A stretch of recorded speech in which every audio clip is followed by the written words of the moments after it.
देखो गाय को भूस खिलाते हैं और गाय अमृत देती है अपन को। गाय की सेवा कर ले तो भजन की जरूरत नहीं है। सब देवी देवताओं का वास गऊ में है और गाय की सेवा कर ले तो सबकी सेवा हो गई। मैंने सुना है कि आप कुछ गांवों से क्या है, महाराज जी बहुत सारी ऐसी दवाइयों को जानते हैं, बहुत सारी बीमारियों को ठीक किया है, बहुत सारे ऐसा किया है। तो वो तो देखो साधु महात्मा कुछ नहीं करे, वो तो भगवान करवाते के माध्यम है साधु महात्मा का, तो अपन क्या कर सकते हैं। वो तो भगवान करते हैं ठीक, साधु महात्मा का नाम होता है, करते हैं कन्हैया मेरा नाम हो रहा है, तेरी कृपा से मेरा काम हो रहा है, करते तो भगवान है सब। ये तो माध्यम है अपना। साधु महात्मा के पास जाओगे, कोई भी बीमारी है आपके लिए, भरोसा करोगे तो आप जाने से ठीक हो जाते हैं। यहाँ तो कई लोग ठीक हो जाते हैं आने से ही ठीक हो जाते मतलब हैं।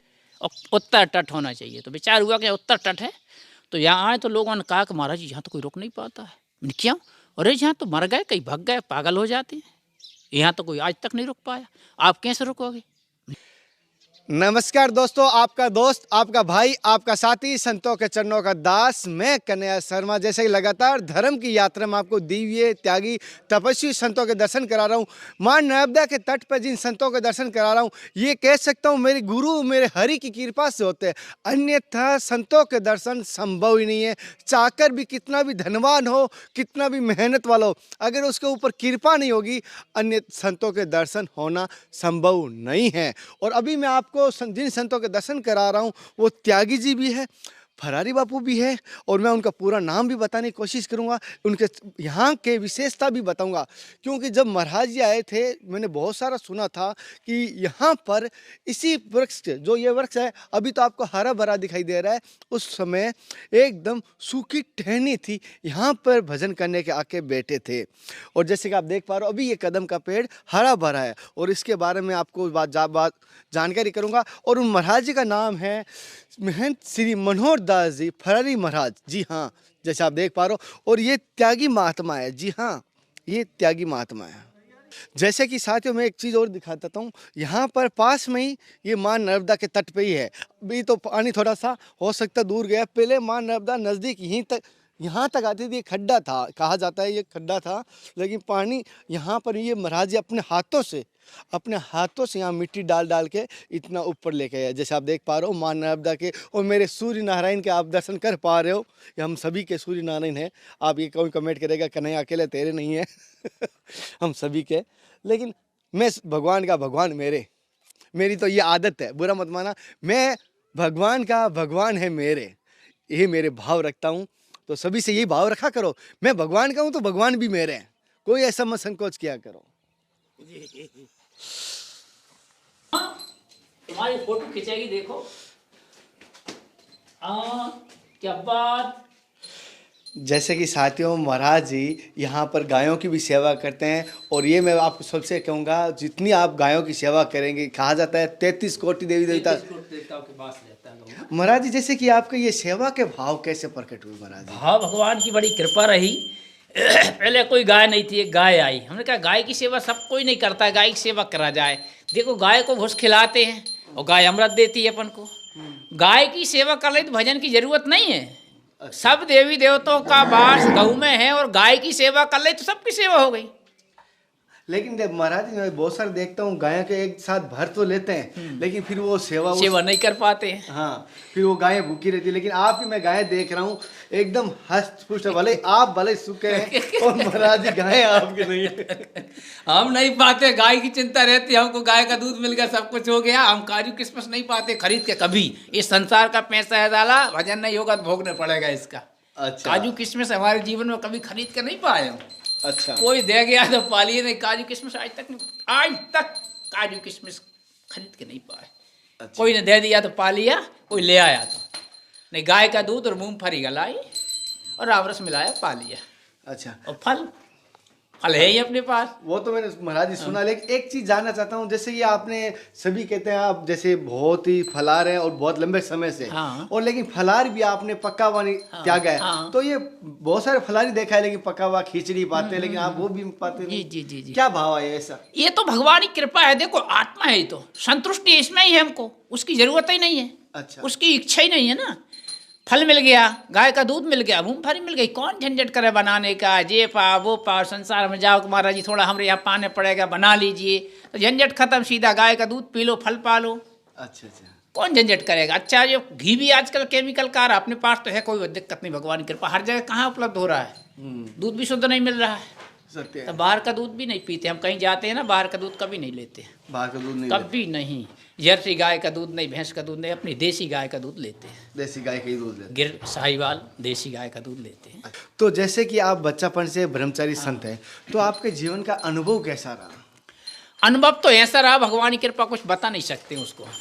ऐसा अनुभव रहा है कि वो तो भगवान की कृपा है, क्या क्या हुआ अब ज़्यादा कुछ मत पूछिए आप, तो सीधी बात ये है।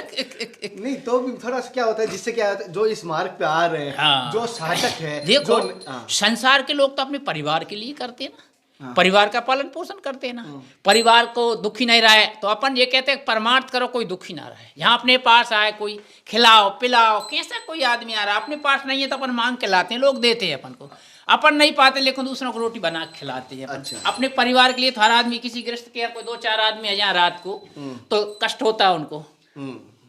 आदमी कहेगा खिलाओ, लेकिन अंदर से पत्नी को कष्ट होगा, अरे कहाँ से आ गए जी, तुमको यही काम, कोई काम नहीं, कहीं चावल लाओ, टाइम टेबल कुछ है नहीं है।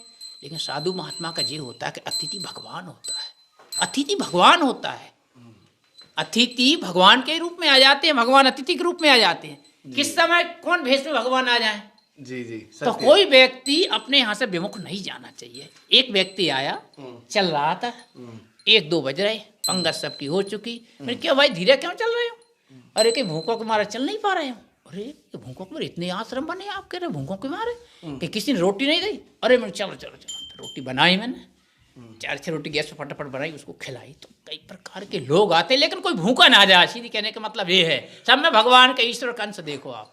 महाराज जी, जैसे अभी आपके अभी बात कर रहे थे, संतों से बात हो रही थी, और रियल में मेरे मन में भी वो सवाल आ रहा है, जैसे कि अभी इतनी ठंड है, कोहरा भी है, हमने स्वेटर, इनर, मफलर सब लगे हैं, और आपने कोई नहीं है तो चाहती है कि वो चाटती है, चाट रही है वो, तो देखो अभी इनको खुजा रहा हूँ, एक हाथ से कंटिन्यू खुजा रहा हूँ, तब हमें अच्छा लगती है। तो मतलब आपको बिल्कुल भी कुछ नहीं पहनते हो तन पर, कारण क्या है? ये तो अभ्यास और बचपन से जो है ना, तो ठंड कहाँ से लगेगी।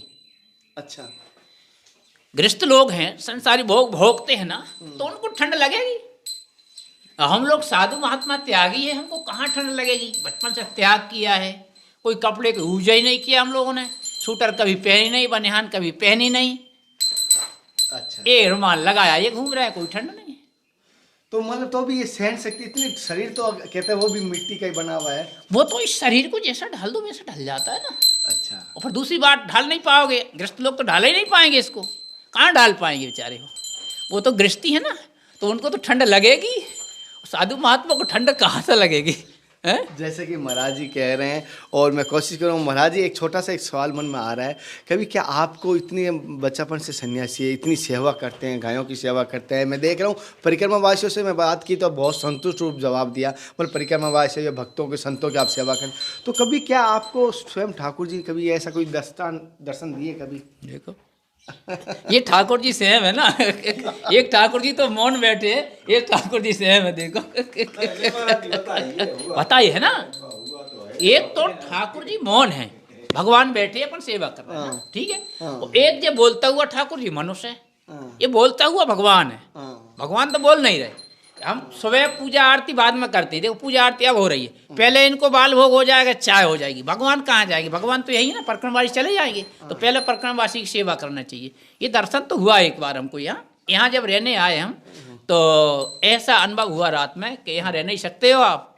उनकी बात है जी क्या, ऐसा हमको सीन देखा यहाँ का, कुछ देवता रहते हैं यहाँ सिद्ध बाबा के रूप में, सफ़ेद वस्त्र, जटा उनकी, और 2-4 महात्मा और गांजा पी रहे हैं। तो उन्होंने कहा यहाँ ये व्यवस्था है, क्या किया जाए, इनसे अपन कोई दिक्कत नहीं, कीर्तन चालू करो और इनका पूजा करो, कोई दिक्कत नहीं। तो वो कीर्तन चालू किए, इनकी पूजा हो रही है आनंद में। देवता क्या चाहते हैं, देवता यही चाहते हैं कि यहाँ सुख शांति है, वह सब कुछ है। जब उनकी पूजा करी तो कोई दिक्कत नहीं उनके लिए, तो पर रहेगा नहीं, यहाँ कोई रह भी नहीं पाता था पहले, सत्य है, कोई नहीं रह पाया आज तक, लोग बताते हैं, ये गाँव वासी से मैंने सुना भी। हाँ कोई नहीं रह सकते। जैसे कि महाराज जी कह रहे हैं, मैं आपको बता दूं ये सत्य बात है। यहाँ पर पहले कोई नहीं रह सकता। मैंने गाँव वासियों से भी बात की हूँ और महाराज जी से मैं आपका उस कदम के मैं पेड़ के दर्शन सबसे पहले करवाए थे। मैं महाराज जी को वहाँ पर भी ले जाके कुछ एक बात भी पूछूंगा। कदम की बात कदम के ऊपर पूछूंगा। महाराज जी अभी गायों की सेवा कर रहे हैं तो समय थोड़ा सा कम होते हुए मैं महाराज जी की सेवा करते हुए सत्संग ले रहा हूँ, क्योंकि महाराज जी सेवा भाव जितना क्षण जितना समय भजन और सेवा में लगे, उससे हमें जब आए हैं दर्शन करने तो हम उनकी बाधा ना बने, हमें उनकी साथ में सहयोग करते हुए जैसे उसी नौका में हम पार करना है, ये हम सोच रहे हैं। अच्छा, ये केले लगे बड़े पपीते केले महाराज। साथियों, जैसे महाराज जी की थोड़ी मैं बगीचे के दर्शन कराता हूँ, एक झलक आपको। जैसे आप देख पा रहे हैं, ये आप पपीते के पेड़ है, यहाँ केले भी हैं, चीकू अमरूद के भी हैं, नींबू के भी हैं, चीकू अमरूद रुद्राक्ष, उधर बेर भी है, रुद्राक्ष का भी पेड़ है यहाँ पर आ गया। और महाराज जी की ये खेती यहाँ तक अपनी है।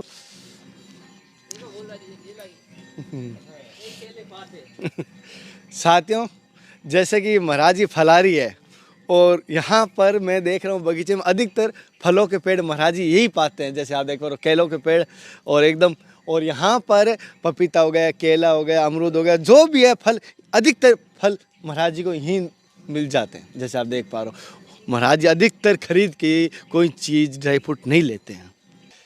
साथियों, मैंने सुना है कि महाराज जी यहाँ पर मतलब पूरा 2 साल 24 महीने तक, चाहे कितनी तपती गर्मी हो, चाहे बारिश हो, चाहे ठंड हो, बाहर ही तपस्या की इसी स्थान पर। ये कुछ गाँववासी है, उनसे बात करते हैं। नर्मदे हर साहब, नर्मदे हर। जैसे कि जो त्यागी महाराज या फलारी बापू है, इनके बारे में थोड़ा सा हमें बताइए। क्या आप गाँववासी अधिक जानते हैं इनके बारे में? आन के ये जहाँ पुआर खड़ा था मूड़ भर का, उसमें आन के 8 दिन बैठे रहते। गांव वालों जानकारी नहीं थी, गांव वालों जानकारी पड़ी कि कोई बाबू साधु बैठे, न कुछ खा रहे न पी रहे। तो गांव वाले आए, देखा तो बहुत जनता जोरन लगी, आना जाना हो लगा। जब से ये मंदिर बना है, कीर्तन चालू हो गया था। अच्छा, जैसे कि ये कि मैं बता देता हूँ, इनकी बात समझा देता हूँ, अगर किसी को नहीं समझे। यहाँ पर महाराज जी एक खड्डा सा था इतना, उस खड्डे के पास में यहाँ तपस्या कर रहे थे और 8 दिन से कुछ खाए पिए बगैर यहाँ तपस्या कर रहे थे। किसी गाँववासी के यहाँ पर नज़र पड़ी, फिर और भी गाँववासियों को सूचना दी और गाँववासी आकर फिर महाराज जी की जो प्रसाद व्यवस्था की और फिर धीरे धीरे महाराज जी यहीं पर अपनी कुटिया और ये मंदिर का निर्माण किया था। यही बात है। हाँ, यही बात। साथियों, जैसे कि उनके मैं सत्संग भी दिला रहा हूँ, उनकी सत्संग दिलाने की कोशिश करूँगा। साथियों, जैसे कि यही कदम का पेड़ है जहाँ महाराज जी सूखी टहनी के नीचे भजन कर रहे थे। जैसे आपको बता रहे हैं, कुछ गाँव है उनसे हम वेरीफाई करते हैं। बताइए। कुछ साल पहले इसको हमने देखा, महाराज जी 3 फुंसे हुए थे इसमें। एक ये अभी भी दिख रहा है, आइए आप इसको दिखाइए। ये एक फुंसा ये बिल्कुल ऐसी कंडीशन में सूखा हुआ था, एक ये बीच का भी सूखा हुआ था और एक ये सूखा हुआ था। इसमें एक महाराज जी ने पालकी बनाया था, पालकी बना के उस पर भजन करते थे। हम लोग आके सोचते थे महाराज जी सूखे वृक्ष पे भजन क्यों कर रहे हैं, क्या मतलब है इधर भजन करने का। उनने बताया नहीं था और बाद में उसके बाद 1 साल बाद उसमें पत्ते निकलना और डालियाँ निकलना चालू हो गए। तो उसमें वो यही कारण था, ये बताया कि इसके लिए किया था मैंने ये भजन, है ना, महाराज जी ने बताया। मतलब एकदम सूखे हुए वृक्ष को वापस पुनर्जीवन मिल गया, वापस ये हरा भरा हो गया। जैसे आप देख पा रहे हैं, ये महाराज जी की कृपा से, भजन की कृपा से ये संभव है। साथ में ये गांव वासियों ने कुछ यहाँ पे लिखा भी है इसी बारे में। जैसे देख पा रहे हो, ये इसमें दिखाना, ये कदम का पेड़ है जो कि सन 2019 में पूरी तरह ऊपर से नीचे तक पूरा सूख गया था। इस सूखे हुए पेड़ के ऊपर 4 महीने बारिश में महाराज जी ने भजन किया था। इसके भजन के पश्चात कदम का पेड़ पुनः जीवित और हरा भरा हो गया। आज भी आपको ये सूखी डालियां देखने को मिल सकती है इसी पेड़ के ऊपर।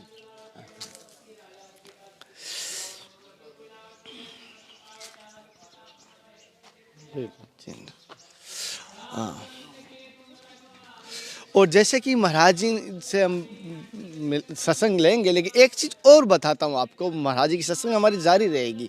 जैसे कि सन 2010 में महाराज जी नर्मदा परिक्रमा में यहाँ पर आए थे। सन 2010 में नर्मदा परिक्रमा कर रहे थे, तब यहाँ पर आए थे। यहाँ पर महाराज जी को माँ नर्मदा एवं सिद्ध महाराज का संकेत हुआ, यानी माँ नर्मदा का दर्शन या संदेश हुआ और सिद्ध महात्माओं के कुछ दर्शन हुए थे संतों को। आपको इस स्थान पर भव्य मंदिर एवं आश्रम का निर्माण करना है।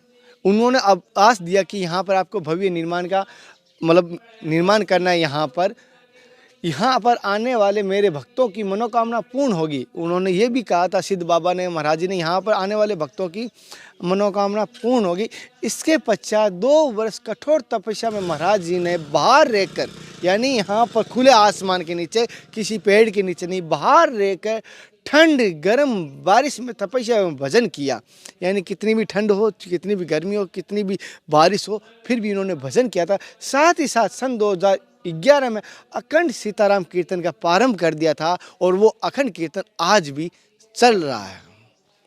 जैसे मैं आपको दर्शन कराऊंगा, ये यहाँ इस स्थान के बारे में, मैं गांव के बारे में, पहले आपको बहुत सारे कहते हैं एड्रेस नहीं बताता, मैं एड्रेस आज बता रहा हूँ।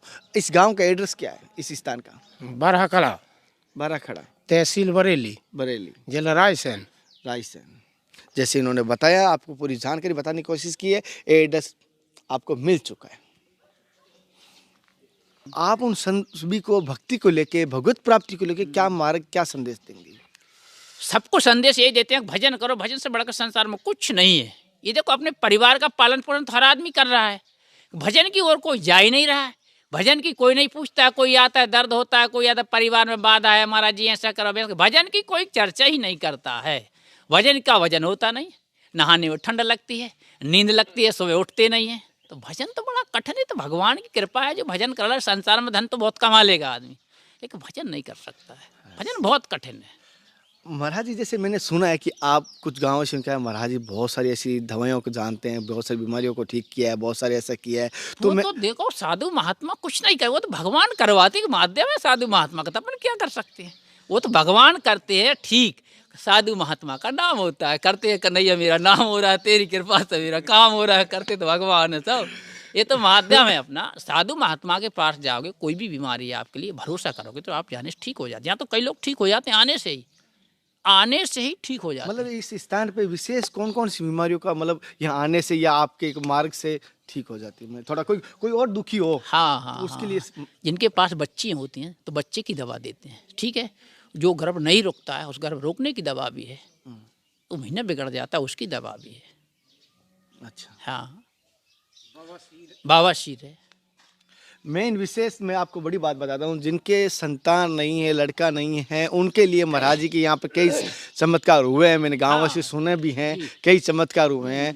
और ये भी बात बता देता हूँ, और जिनके बहुत सारी कन्याएं हैं, खैर मुझे बहुत सारे संपर्क किया, मेरे लाला हो जाए, मेरा थोड़ी इच्छा होती, तो वो एक बार आके इस स्थान का मैं एड्रेस आपको बताया है। अभी गाँव 1-2 लाला आपके ब्रज में भी हुए हैं।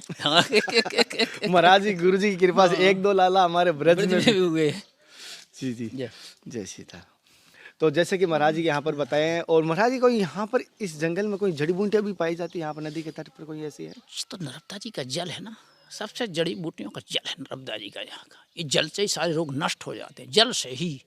कैंसर कई लोगों के ठीक हो जाते हैं। लेकिन ये एक तो सीधा जल पाते हैं, एक संतों का हाथों से हाँ, वो हाथ का माध्यम, वो जल तो हर जगह मिल रहा है ना। हाँ। लेकिन अपने हाथ में लग गया, माध्यम बन गया, वो ठीक हो जाता है। साधु ये दवा तो हर जगह मिल रही है आपको, दुआ नहीं मिल रही बस। या दवा और दुआ दोनों है ना। दुआ नर्मदा जी की, और दुआ संतों को लग गया, हाथ एक निमित्त बन गया, ठीक हो जाते हैं। जैसे कि महाराज जी, तो मेरी तो एक इच्छा इतना ही कहता हूँ कि सभी भक्तों में एक राम नाम मिले और भगवान सभी में दया करुणा जागे, बस इतना चाहता हूँ। यही हम चाहते हैं कि भजन होता है, संसार के लोग भजन में लग रहे हो, गाय सेवा नहीं करते साले। गौ सेवा का भी सबसे बड़ा पुण्य है, गाय सेवा करोगे सारे लोग नष्ट हो जाते हैं।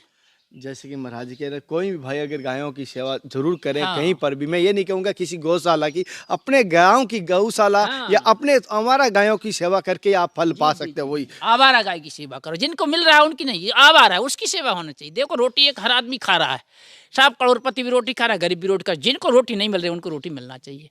गाय गौशाला में सब कुछ मिल रहा है, जो आवारा गाय उसको मिलना चाहिए।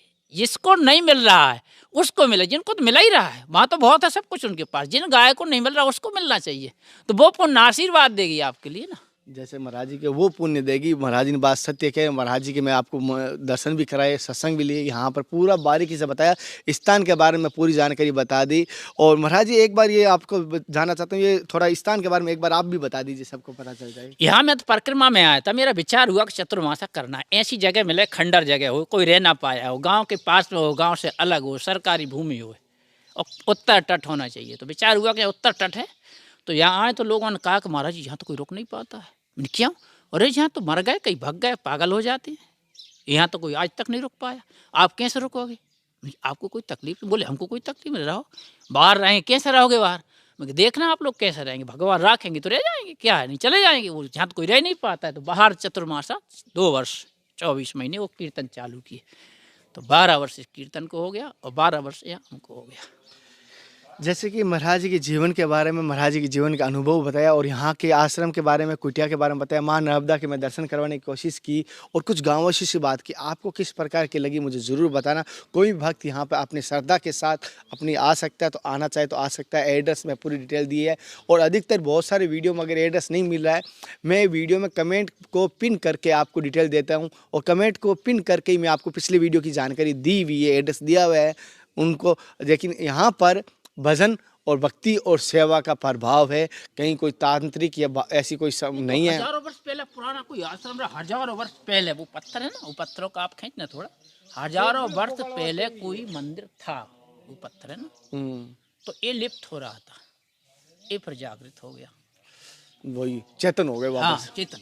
वही स्थान चेतन हुआ, जो पुराना यहाँ कह सकता हूँ मैं, आपको दिखाने की कोशिश करूँगा, वही स्थान ही वापस चेतन हुआ है। तो आज की सत्संग, आज के दर्शन आपको किस प्रकार के लगी मुझे ज़रूर बताना। फिर मिलते हैं नए संत महात्मा के साथ, तब तक जय हिंद, वंदे मातरम, हर हर नर्मदे, हर हर सीताराम। हे नाथ, हे मेरे नाथ, मैं आपको भूलूँ नहीं। जय गुरुदेव, जय सभी संतों की, जय महाराज जी की जय हो। ऐसे ही प्रचार करते रहा, सब लोगों का कल्याण हो, तो ऐसे लोग हो जाए, देश का कल्याण हो जाएगा। अपने परिवार पालने में संसार लगा हुआ है, लेकिन दूसरों के कल्याण के लिए नहीं कर रहे लोग। बस यही है कि दूसरों का कल्याण के लिए करें तो पूरा सतयुग आ जाएगा। जी महाराज, सतयुग, द्वापर, त्रेता युग आ जाएगा, कलयुग नहीं रहेगा, ऐसे लोग बन जाएंगे। सत्य है। मैंने स्वामी रामसुदास जी के सानिध्य में एक चीज़ प्राप्त की कि सर्व हिते रहता, यानी सर्वभूते हिते रहता, सब में अपनी सेवा करें, लेकिन किसी से कुछ नहीं चाहें। जी जी।